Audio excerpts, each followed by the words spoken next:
Vamos imaginar agora uma situação de teste de software em uma grande empresa, ou em uma empresa que tenha um volume de testes considerável, ou ainda em um lugar onde tenha uma equipe numerosa para fazer as suas avaliações de testes. Como que nós poderíamos fazer aí para adotar um critério ou então uma metodologia de trabalho que pudéssemos padronizar ou ainda confiar no teste de cada pessoa?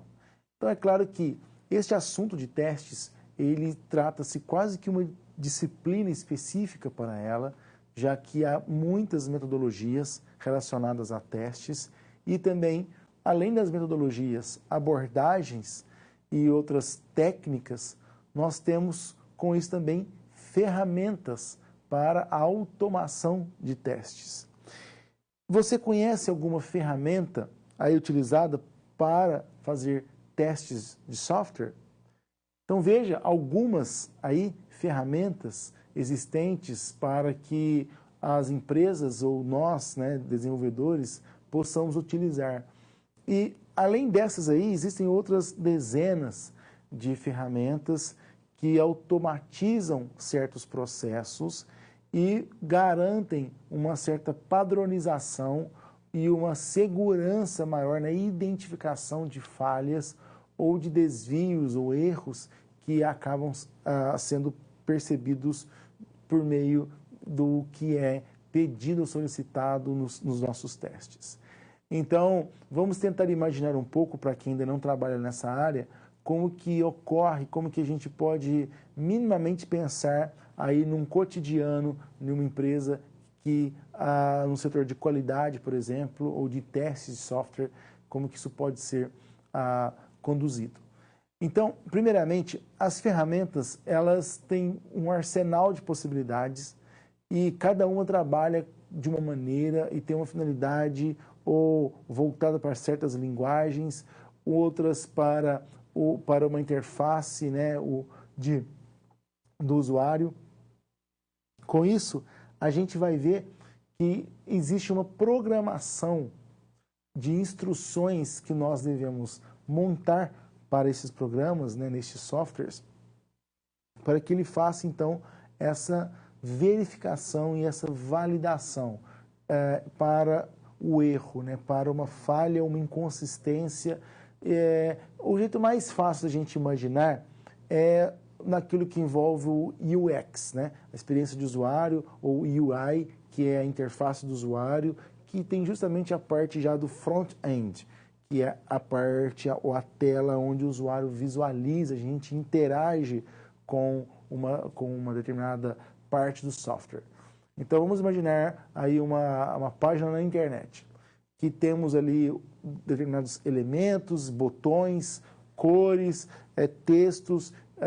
às vezes um formulário com determinadas ações. Quando nós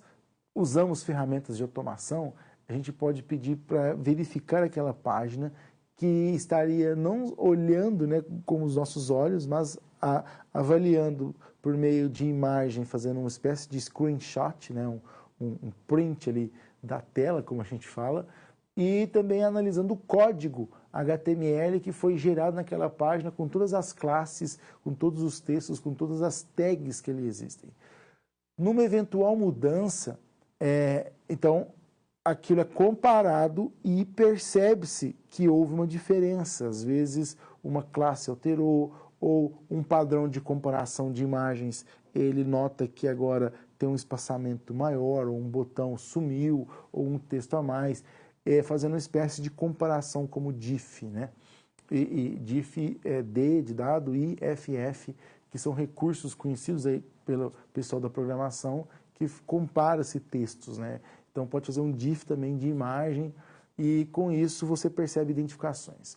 Uma outra forma de pensar em testes, quando você olha de uma forma estruturada, é justamente